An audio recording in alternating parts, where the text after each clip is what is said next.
Welcome back, everyone. I am Uriah from NBA Now and Then, the greatest comparisons, with another episode from our 50, 40, 90 interview series. Our guest today is an award-winning photographer who has taken remarkable photos of some of the most famous celebrities in the world.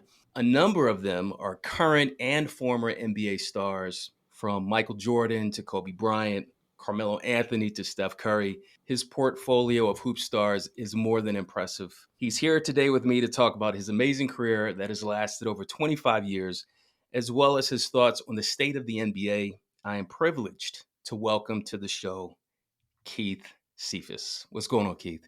On, Uriah, how are you, my brother? Hey, man, it's always a blessing to be here with you, talking to you in the flesh. Well, not in the flesh, but digital version is good. Keith Cephus, the legend from via New York, and we'll get into that in a minute. But before we get started with the questions, I definitely want people across the world, because we're downloaded in over 50 countries, I want them to hear all of your social media, your website. How can people find your images and your work? Well, first of all, I just want to take the time to thank you for this amazing opportunity. You and I personally have had a 25-year journey together. Yes. You know, back in your Hampton University days when you were a very young man, trying to find yourself in the world. I remember that. Yeah. And then, when I came up to you, man, you just had this passion and this enthusiasm about yourself. And then, you were pursuing modeling, and I did some fashion pictures of you and some headshots. And then we did, of course, the celebrity shoot in New York City. Yeah. Man, I tell you, we've had an amazing run together. So I'm excited just to be, in collaboration with you once again. Yeah. Yeah. Anytime I can be in a room with someone as professional and detail oriented as you are, Keith, I definitely feel very fortunate that our friendship turned mentorship turned to where we are right now. And, for someone of high character and someone of high quality of talent that you have, it's like, it's no wonder that we're able to remain tight over the years. So I appreciate those kind words, but tell people where they can find your work. It's not about me, it's about you. You can reach me on my sports site at Coastal VA Sport. That's COASTAL, VA as in Virginia, Sport. No S at the end. And if you want to see some of my fashion and commercial work, you can visit my other IG at Cephus, CEPHUS1. Feel free to follow me, and don't worry, I definitely will follow you back. Yeah, definitely check Keith out. He's all over social media, particularly on Instagram, and your website is just dope, man. You have so many amazing photographs. You cross the gamut of events, but we're going to stick with sports. We're going to stay on brand. We're going to talk a lot of NBA. Speaking of NBA, you from New York City. There's a little hint for the audience right away. Keith, tell us about your NBA fandom. Who's your squad? And tell us a little bit about that. The only thing I can tell you is blue and orange skies, baby. The New York Knickerbockers. I've been a Knicks fan since 1970. As a kid, I watched Willis Reed limp out against the Lakers in Game 6 and win a championship. That was the last time the Knicks won a championship in 1973. So just think about it. We're in 2025. I'm 60 years old. I want to see a championship while I'm still 6 feet above ground. That's all I want to see. Because if my grandkids, see it, how they gonna pass the word? I'm dead now. I mean, come on, Knicks, please. If you're out there, please give me a championship. I'm 60 for Christ's sake. Yeah, I think and something about Indiana just kind of always gets in the way for you guys. I was rooting for you guys in the playoffs last year, but you got to admit, you've had a rough time the past few decades since 1970. I've got nothing but heartache. Let's not forget about when Starks went 3 for 16. Oh, okay. Game 7 Against the Houston Rockets. Mm. Oh, and not let's not forget about Charles Smith playing freaking volleyball. Dunk the ball. You're 6'11". Okay, and how about Patrick? I love you, Patrick. But why finger roll against Indiana when you're 7'2"? Dunk the ball. Don't get me started. I'm sorry. Please. No, Repeat. no. The passion is in your voice. I Oh, feel for I watched those games too, and oh, I was like baffled from the Ewing thing to John Starks not showing up, even though that game was a game six where I think it was Olajuwon tipped at three. I think Starks is making that shot because he was hot that game. But the point is New York fans have had it rough. how about 1998 when Sprewell went for 40, but he was against two 7-footers in Mm, San Antonio. And mm, remember, Patrick Ewing was hurt, so we was playing with Patrick Ewing. He was a no-show. Sprewell and Allen Houston. mm, And, I mean, come on. How can you compete against two 7-footers? Oh, by the way, who are in the Hall of Fame? yeah. You know What what about Marcus Camby and Kurt Thomas? Well, they don't do it for you. I mean? Come on. Come on. I mean, Duncan and Robinson. I get it. I totally get it. that was Look, our I chance. look. I'm a Sixers fan, so we're in the same boat, man. We're in the same boat. We got a little more drama than you guys, but not gonna go there. Yeah. We're sticking in New York. But let's get to your sports photography. Let's lighten the mood a little bit and get to your craft, the craft that you've refined and perfected over years and years behind the camera. Tell everyone out there listening, how did you get into sports photography? What led you down that path? When my two boys were very, very young, they played flag football. And during that time, I used to dabble in Sports Illustrated and read these magazines. And then I said, one day I want to have a picture, you know, sort of like what they're shooting for Sports Illustrated. I mean, the clarity was just impeccable. The movement and all the special effects. So what I try to do is implement some of those same techniques with my son playing flag football. Then as he got older, he started running track, and then he played football in high school. So I was always that parent with the camera. That's how I started. I started with playing rec ball, catching the essence of my kids, followed them, from track to football to baseball. And then I got an opportunity to freelance for Hampton Roads magazine here in Virginia Beach. And I noticed that there wasn't any sports presence in the magazine. I said, Randy, Randy's the publisher. I'm like, Randy, how can we not have any sports presence when you got Bruce Smith, Allen Iverson, you know what I'm saying? All the greats, you got Michael Vick, the head coach in Norfolk State. You got Joe Smith. I mean, the list goes on. You got Darryl Tapp, D'Angelo Hall, Yep. and we got no sports present in the magazine. So after 6 months of me begging, they made me the sports editor for the online version, not for the print. Mm. And I got that opportunity like back in 2014. And about 4 years into it, the young lady who was promoting all my work and publishing all this stuff, she quit. So then I was like, I just started my own thing after that, Coastal VA Sports. So I just did a little spin from Coastal VA Magazine to Coastal VA Sports.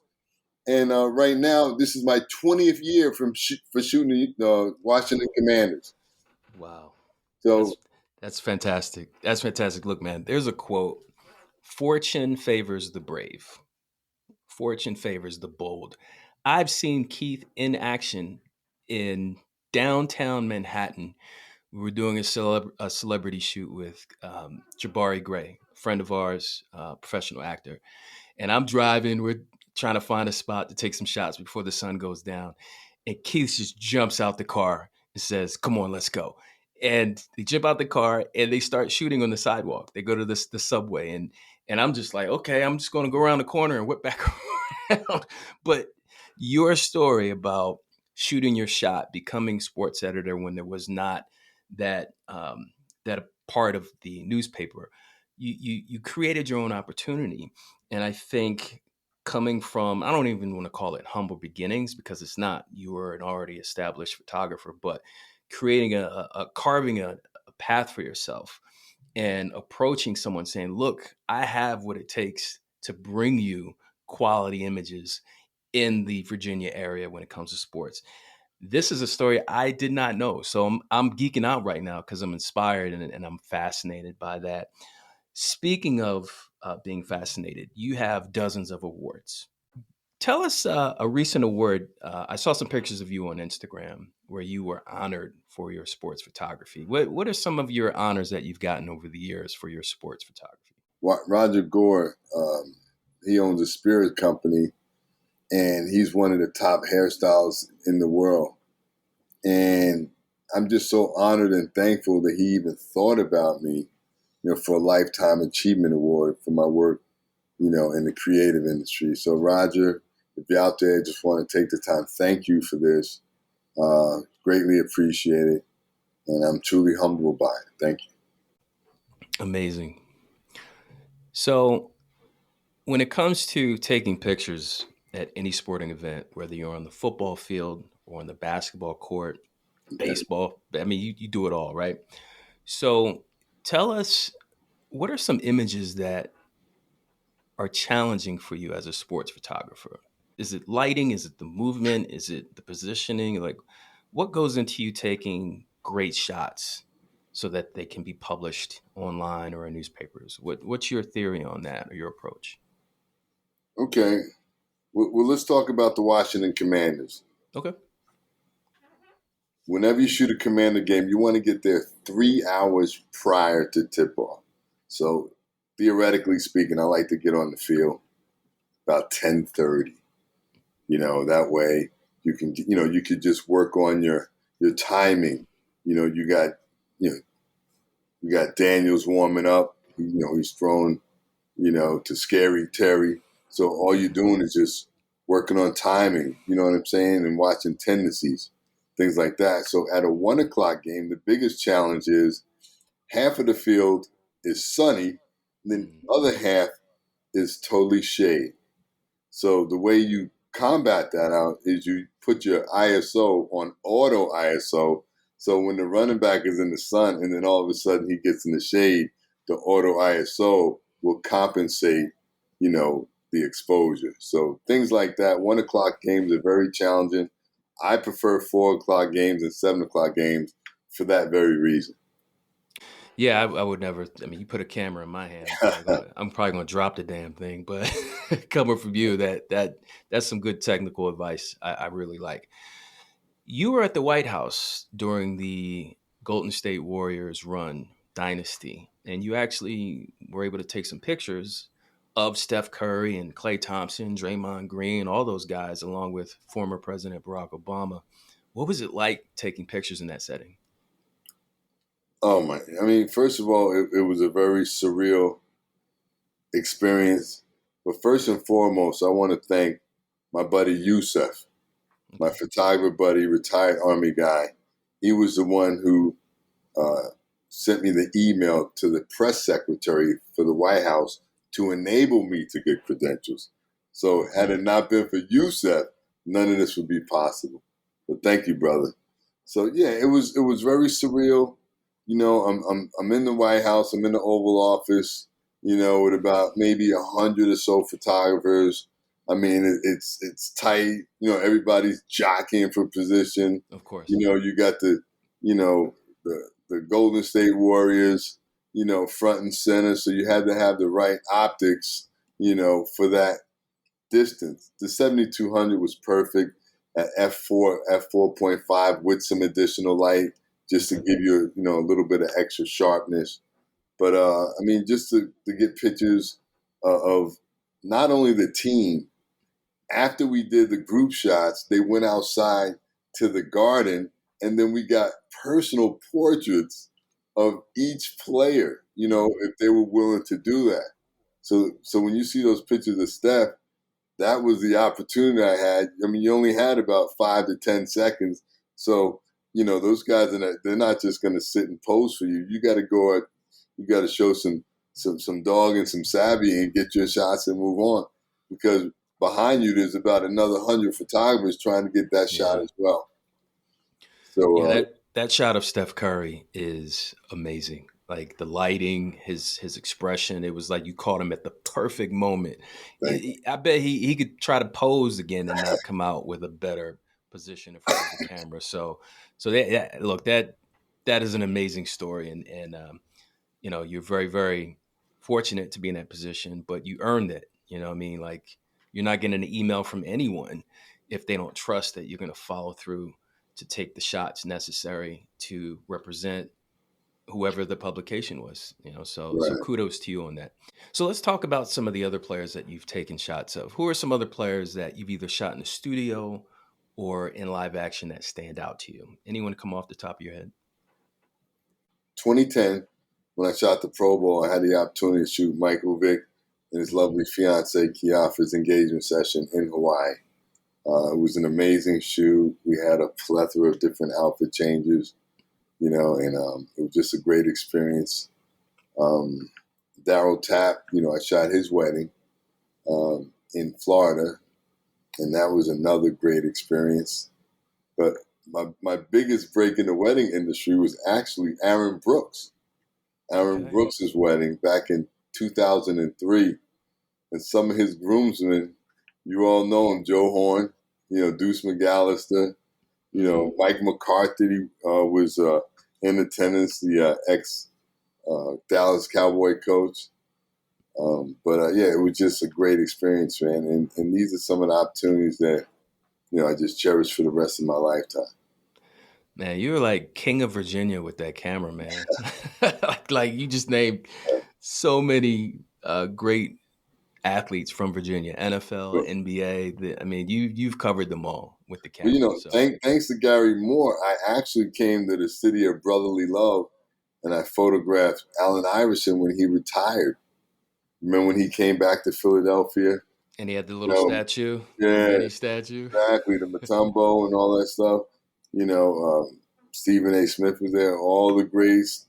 Dr. J was in the house, just to name a few. It was a great, great experience.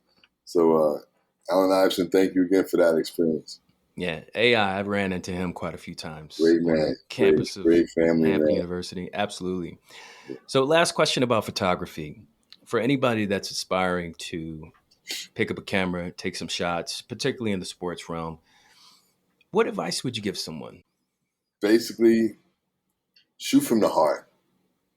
Don't look for compensation.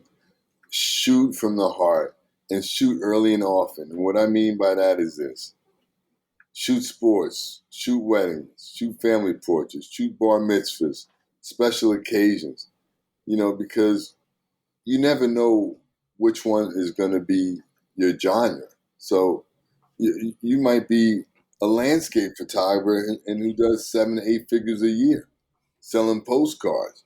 Right. But if you don't take the chance to explore that genre, you'll never know. Hmm. Or you might be a wedding photographer, and the average wedding photographer makes way over 6 figures a year. But just whatever you do, try to be the best. Like when I teach photography workshops, the first thing I tell them is, look, be the best in your city, and then be the best photographer in your state, and then go after the region, and then compete with the best of the best. Like me, I competed in the WPPI. It's the biggest wedding and print competition in the world. It's like the Olympics for photographers. Right. So out of 130 judges one year, I was just one of two African American judges.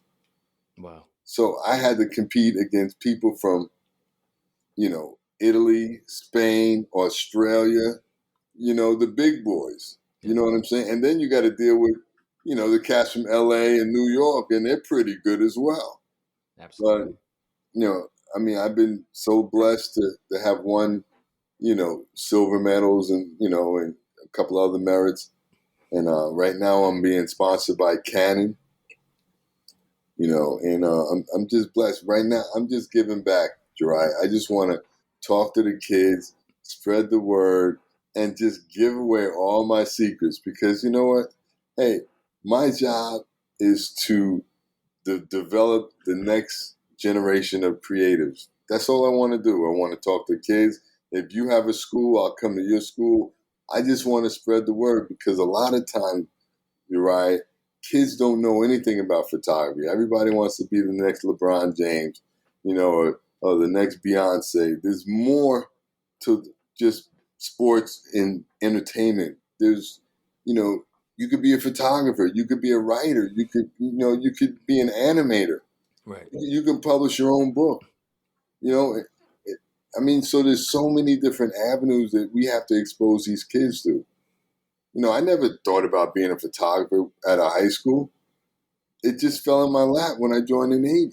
Yeah. I picked up You were in Africa, I remember, on the safari. Yeah. Exactly. So, and now, the first time I picked up a camera, it was in 1986. And since then, I just never put it down. Yeah.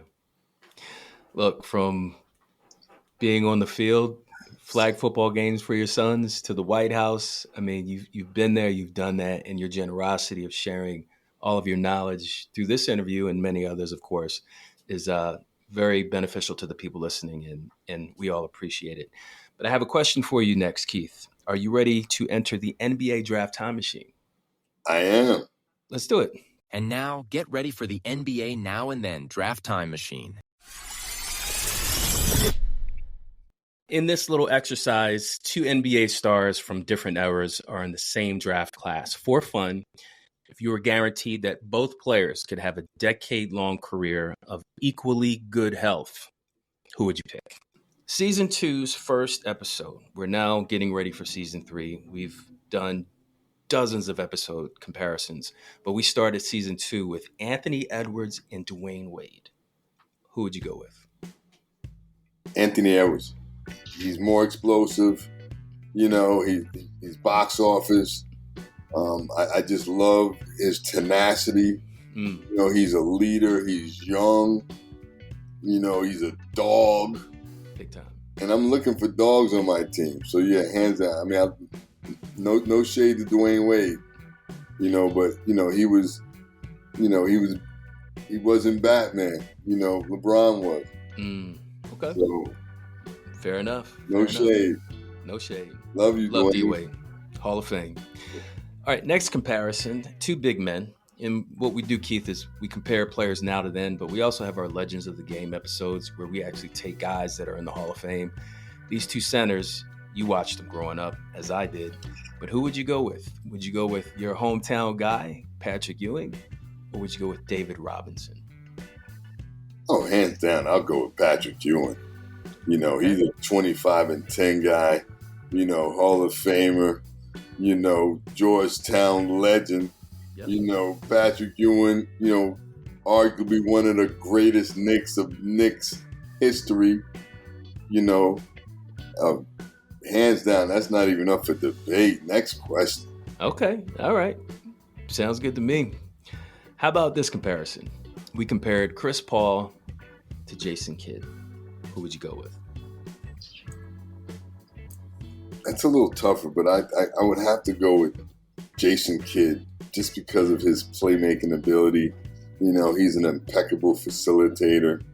He can razzle and dazzle. He's box office. He can hit the 3. He's flashy. And he's my kind of player. So, yeah, definitely. Jason Kidd, one of the best point guards ever played the game. Yeah, played in the Big Apple. And Hall of Fame player. He's coaching now. Chris Paul, he's still hanging in there, but something tells me this might be his last year. I think they announced it. All right, next one. We compared 2 players. One is completely offensively unparalleled with his skill set. We've never seen a player like this as good as Nikola Jokic. But we compared him to another player, another quiet superstar who's a team guy that does what it takes to win. Impact player. I'm talking Tim Duncan. Who would you pick? I would have to go with Jokic because he's a far better passer, far better facilitator. He makes everybody around him better. Mr. Fundamentals, I love him, but he's no Jokic. He got his points. I didn't really see him, just, with these flashy passes and nothing like that. He was very methodical in his basketball IQ, and it worked for him, you know what I mean? But he also had, David Robinson as his sidekick. But Jokic, I mean, he'll go down as one of the best big men in basketball history. Yes. Because he can do everything. He can guard from the 1, 2, 3, 4, and 5. I mean, he's box office, hands down. Absolutely. And you got to consider Jokic. I don't think he's ever really had a all-star teammate. Tim Duncan has always had multiple Hall of Famers on the court with him. I guess That's something to go to your point. Two more big men we compared. One is very multifaceted, and the other is very passionate when he played. I'm talking Alonzo Mourning and Bam Adebayo. Who would you go with? Oh, that's not even close. I'm going to one and only from Indian River High School. That's what I thought. Alonzo Mourning. I mean, he was the only one that can really shut down Patrick Ewing back in the day. You know what I'm saying? Alonzo Mourning.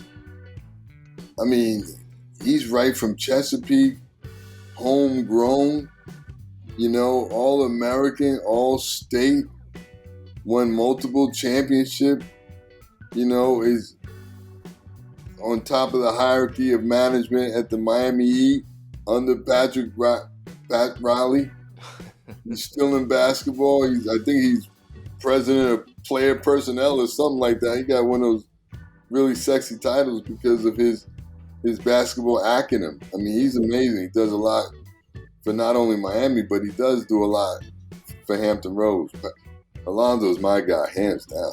Yeah, Alonzo Mourning is phenomenal player defensively. He had an offensive bag too. Maybe not as diverse as Bam, but I see why he did that. A lot of other people that have done this show have gone with Alonzo for the reasons you just mentioned.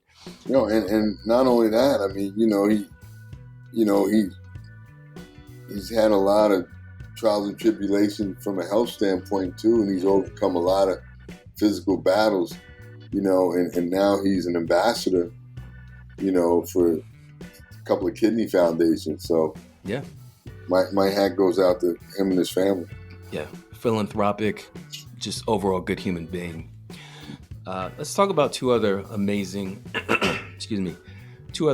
players that also did some phenomenal things off the court, particularly during that civil rights era. They never played against each other. A lot of people don't realize that these two players are both Hall of Fame centers, but they never squared off because of the age. They just missed each other. But who would you go with, Keith? Would you go with Bill Russell or would you go with Kareem Abdul-Jabbar? I would go Bill Russell. Surprising. They both have very similar credentials.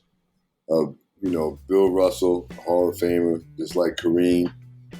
But I just feel like Kareem is just a little cerebral for me. Very aloof. Never.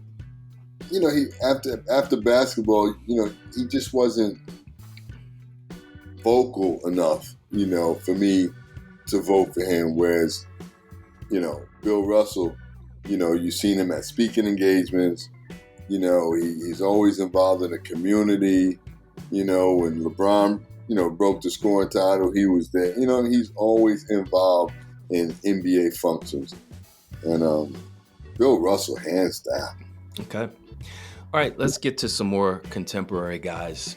Two speedy guards, but you can only have one. 10 years of good health. Would you go with John Wall or would you go with Tyrese Maxey?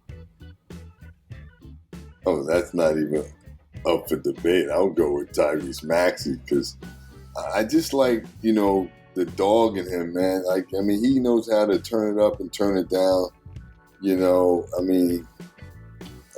took Quickly, and made it to the fourth power. Remember Quickly for the Knicks.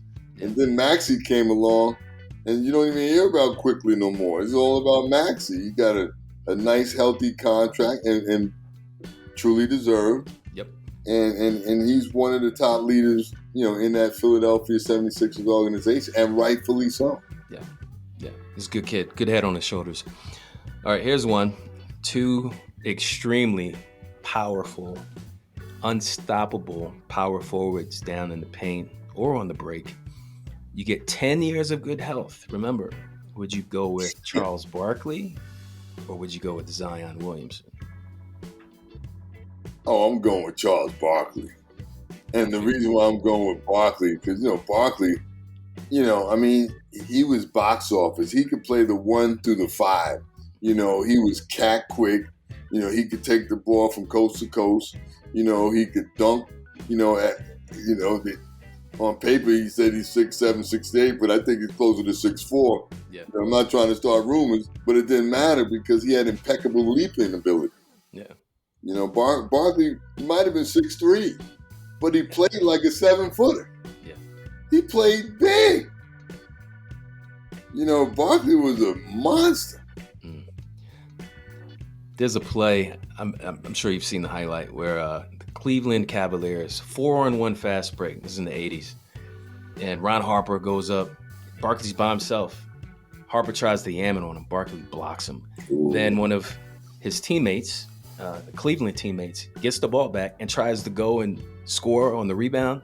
Barkley grabs it out the air. Within 5 seconds, he blocks 2 shots and gets the possession back by himself. I actually agree with that, man. I would probably go with Chuck too for those reasons. Yeah, he's a freak, man. Yeah, he kids don't understand. They see him on TV, TNT, he's funny, but on the court, he was a monster. Oh. Speaking of monsters, but in a more diminutive sense, we got Trae Young or Tim Hardaway Sr. Who would you go with? I would go with Tim Hardaway Sr. because nobody played that relentless style offensive defense like Tim Hardaway Sr. He was just a dog. When it came to the New York Knicks, we had game plans just to stop him. Right. You know what I mean? Because once he gets going and he starts passing and starts scoring, lights out. Tim Hardaway Sr. is my choice. And, I know him very well because he was a Knick menace. He used to come into the Garden, man, and just destroy us. Yeah. I remember those days, Miami Heat. Yeah. Wow. In morning. Whew. Yeah, that was a tough squad.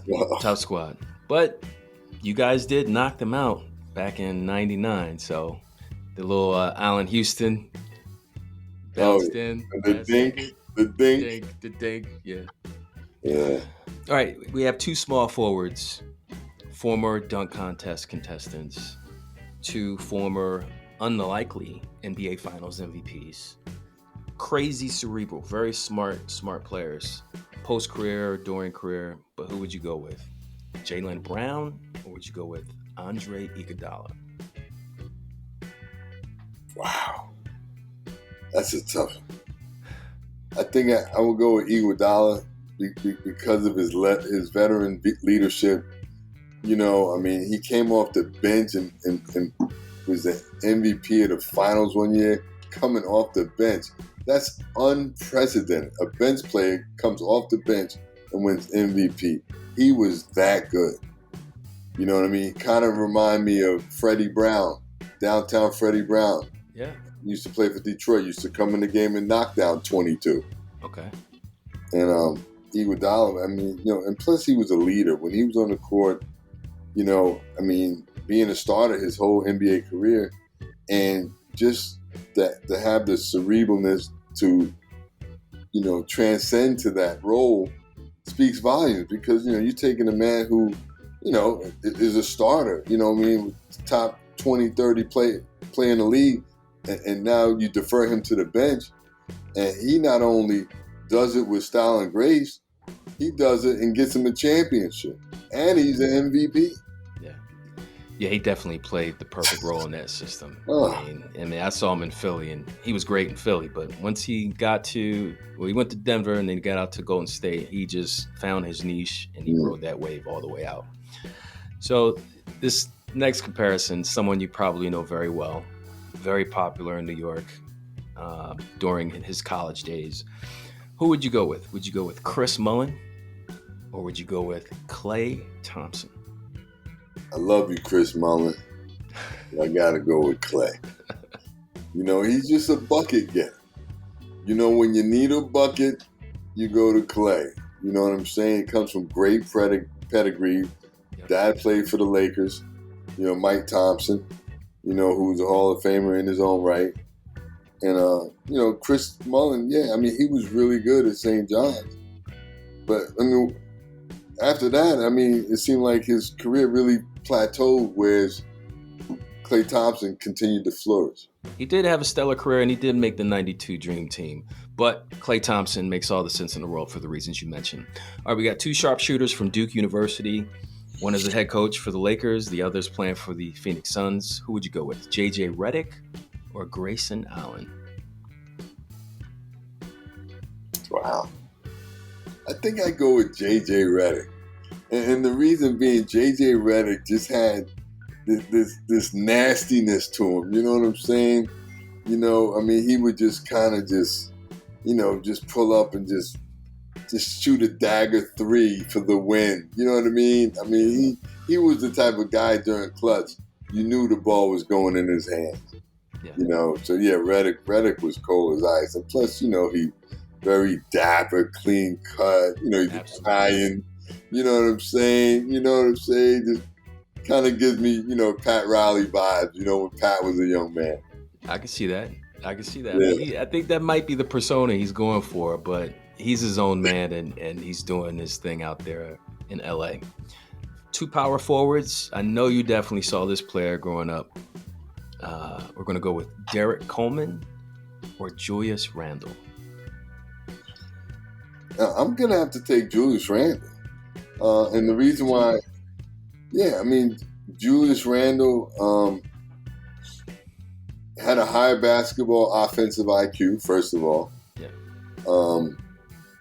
I think Derek was, a bruiser.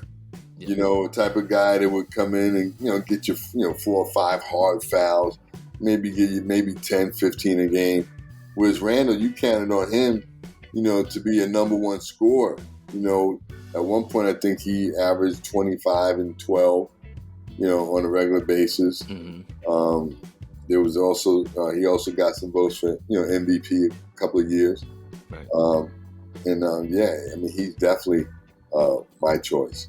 Okay. Yeah, you probably saw him a lot when he was with the Knicks. I keep forgetting he's Minnesota, Knicks. I definitely like Randle. DC, man, when he was those years with the Nets, and like to your point, it was very short, like because of injuries. But him and Kenny Anderson, man, they used to run the Nets. Man, they were good back in the 90s. Mm-hmm. Two more big men. Let's go with 2 Euro players. One is one of the top 50 European players of all time, Vlade Divac. And the other is a guy today that's killing it in Houston, Alperen Sengun. Who are you going with? I'm going to go with Vlade. And the reason being, he just had, tremendous veteran leadership.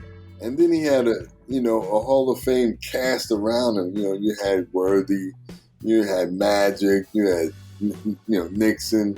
You know what I mean? The list goes on. So it's really hard for you not to succeed when you have that supporting cast around you. All he had to do was just be a playmaker. And, and he's a Hall of Famer because if you look at all the championships that they all, collectively earned together, it's second to none. I mean, they probably got more belts than any team other than Boston maybe? Yeah, absolutely. The Lakers.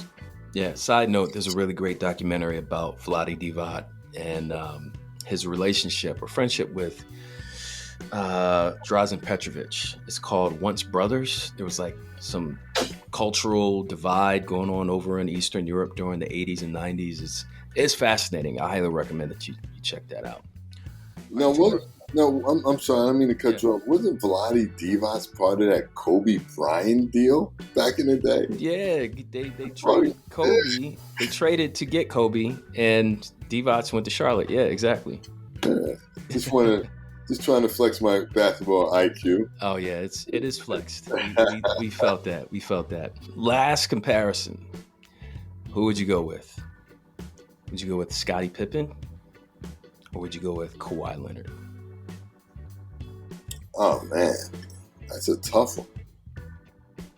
I gotta go with Scottie. Oh, okay. I mean, just You're Scottie. the first one. You're the first one. Tell us why. I'm gonna go with Scottie because Scottie was parallel to Michael Jordan. You know, he wasn't that far off from one of the greatest players of all time. Mm. You know, when Michael Jordan had an off game, Scottie Pippen rode them to victory. Okay, he's box office, 6'9", slasher, can take the ball coast to coast, can dunk, played impeccable defense. A couple of years defensive player of the year. Kawhi just, he's a little more cerebral for my liking. Right. He's an amazing basketball player. Granted, if he can stay healthy. Yeah, that's a big one. But Scottie Pippen, in terms of longevity, he's got a yellow jacket last time I checked. Yeah. He just was the only one that didn't show up to the top 75 anniversary event. I was like, whoa, man, how do you not show up to that? But I digress. Yeah. So, Keith, man, before we let you go, please inform our audience. What do you have coming down the pipe for you? Do you have any projects, any events, anything worth sharing? Go ahead and let us know.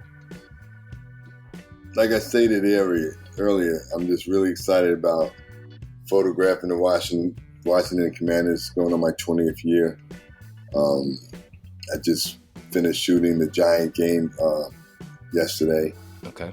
It was a great game. Jaden Daniels, he's box office. They have very, very, very high expectations for the Washington Commanders. But they'll be tested Thursday because they got to go to Lambeau Field. Mm. So, I know it's early in the season, but playoff implications are on the line. Already, after one game. I love it. Counting those chickens, aren't we? Remember this game, Thursday night in Lambeau Field, the frozen tundra. Yeah, man. Classic stadium. Yeah. So that wraps up our interview with Keith Cephus, award-winning sports photographer, NFL, NBA. He basically runs the state, in my opinion, when it comes to photography, the state of Virginia. If you check out his work, you will see exactly why I reached out to him and why he's such an amazing artist. He's literally an artist, and the camera is his brush. And we're very lucky to have had you on. And thank you again, Keith. Thank you. I'm just honored to be in your presence on this amazing podcast. And once again, you can reach me at IG Coastal VA Sport and K Cephus 1.